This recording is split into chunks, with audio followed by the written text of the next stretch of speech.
Hello and welcome to another randomised gaming gameplay video. I'm once again Random Gamer Riven, and today another quick explanation on this one because this is a Sega Saturn game. It's a Japanese only release and it's actually a Picross game, or as Human Entertainment call them, logic puzzles. I think they're actually called logic puzzles, but Nintendo used the name Picross, which a lot of people are more familiar with as they've been released in the West. But I think Picross is actually a patented Nintendo term, so technically I shouldn't be calling this a Picross game. Now this is actually quite a good one on the Sega Saturn. As far as I'm aware, there's only two.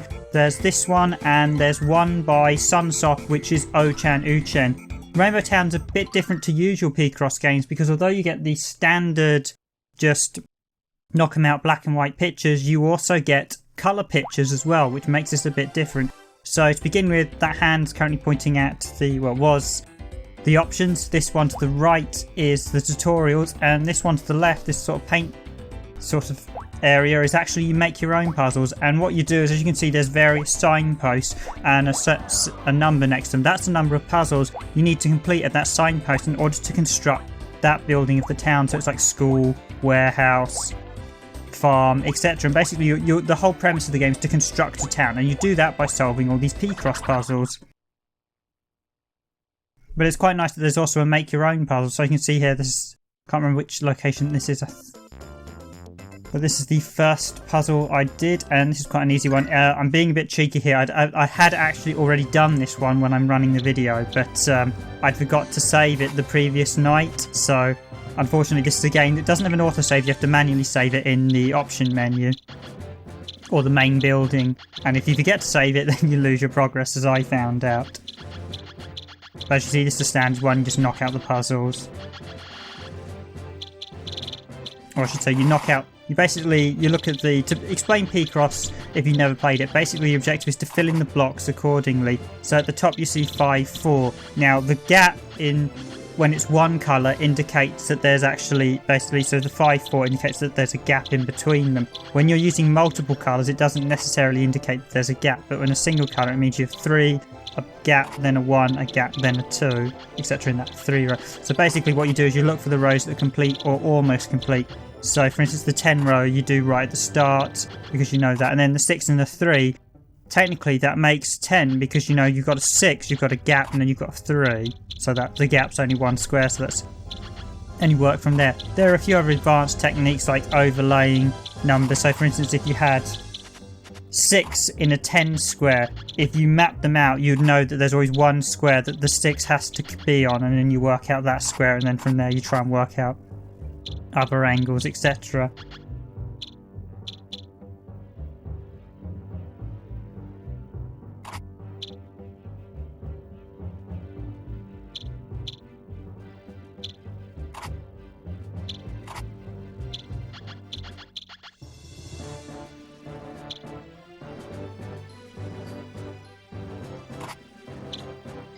And so that's the first puzzle. I think that's a coat hanger. Correct me if I'm wrong, my Japanese is not that good.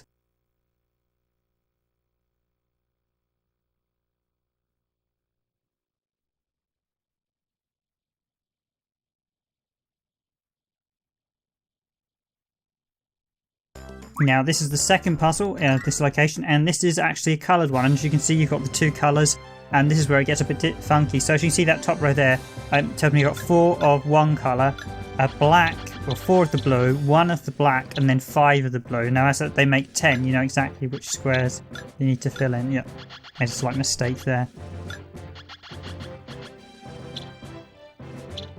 As you can see, and then it's a bit more confusing because if it's the same colour, it actually means that there's a space, but if it's alternating colours, it doesn't necessarily mean there's a space. You can see that's a 9 down.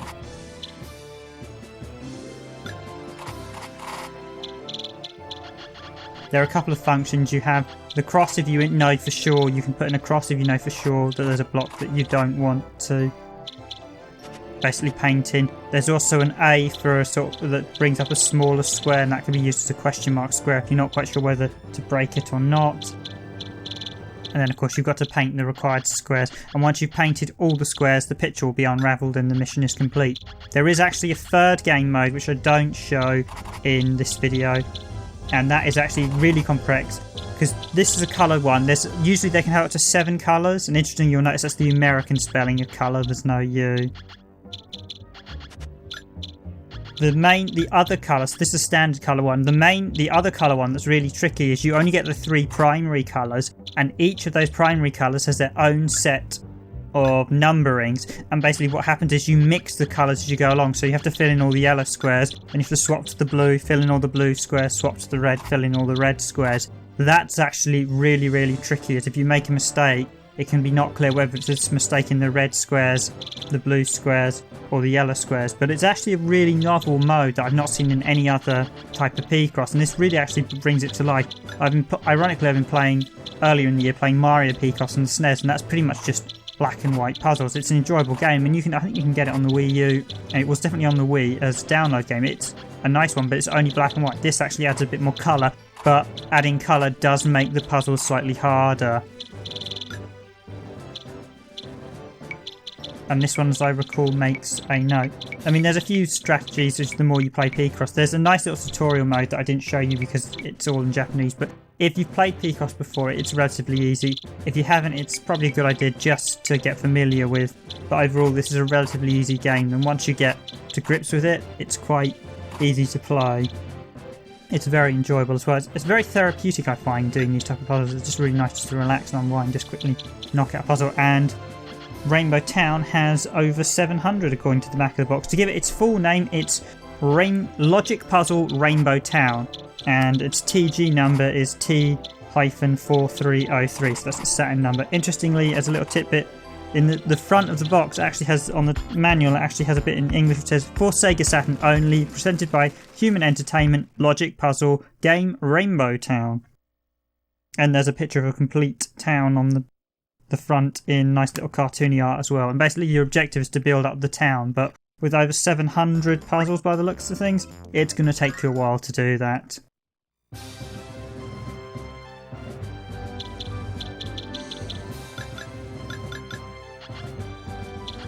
I don't think I need to say too much more at this point. I'll just let the puzzles play on. I'll do a selection of puzzles from a couple of locations. I'm now actually just going to, if you want to, I'm going to commentate one more time, and that's at the make your own puzzle right at the end of the video, so it's sort of in the 25th minute round there. Not all Picross games allow you to make your own puzzles, but this one did, so this is another reason certainly to pick it up on the Saturn, and I would highly advise it. As I said, there is the O-Chan puzzle game that's done by Sunsoft that uses their sort of cutie characters they used from the, forgive me if I get my pronunciation of this, the Hoba Peak series, and a few others. They were their sort of Sunsoft's mascots, but that was also, but they're only the 2 Picross games that I know of. And Logic Town, from what I've seen across the internet and my own experiences, as we do own both here at Randomised Gaming, I would say Logic Town is probably the better of the 2, but it's a bit more unconventional due to the fact that it does add in the colouring, but it's a very nice strategy. It's kind of a refreshing change from just the black and white puzzles seen in Picross, certainly the Nintendo ones.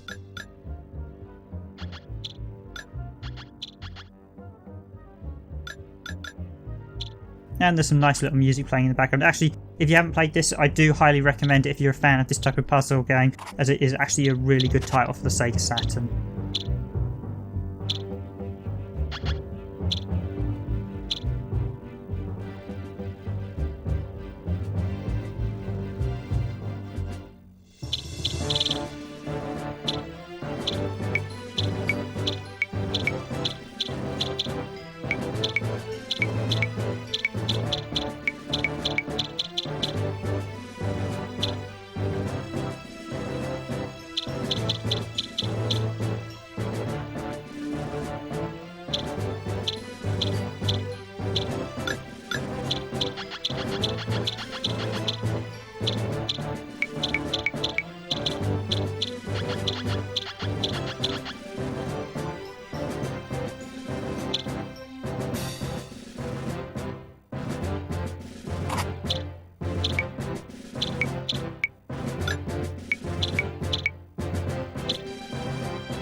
on now is the create your own puzzle location, and it does allow you to create a variety of puzzles from the 5x5, the very smallest grids, to the 30x30 at the largest. I believe this option here is either create your own puzzle or load your own puzzle. So then you've got the grids and the various game modes that you can do, the different colour types, I believe.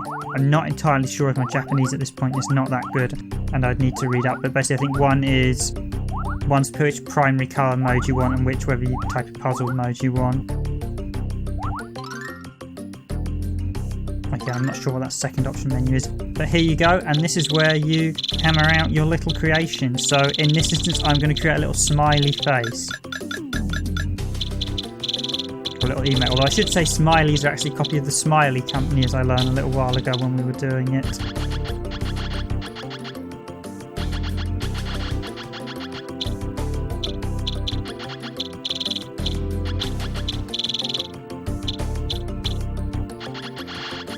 Obviously there's me hammering out the black first for the eyes and the mouth.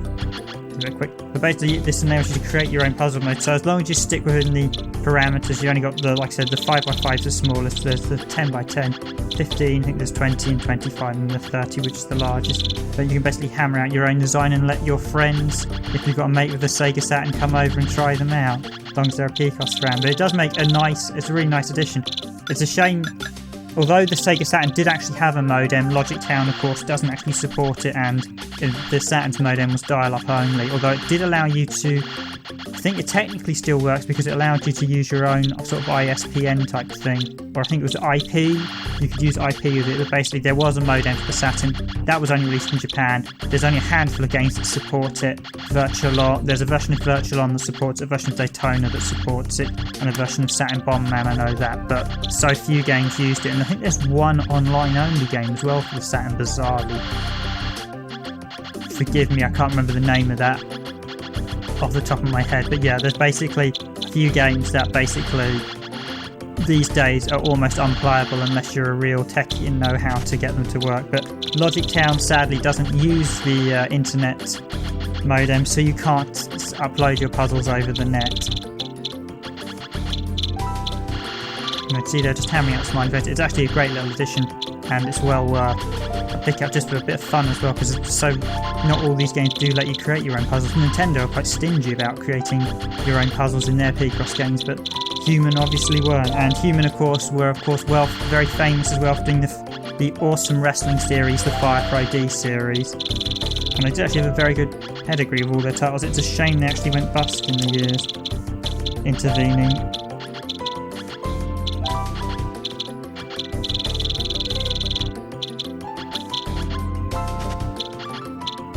But I hope you enjoyed this video. If you like this video, stay tuned for more randomised gaming videos. And remember to check out the blog as well. I should point out I recorded this in 30 frames a second because I could do this at 60, but this is not a game that warrants 60 frames a second, I think, on the Saturn.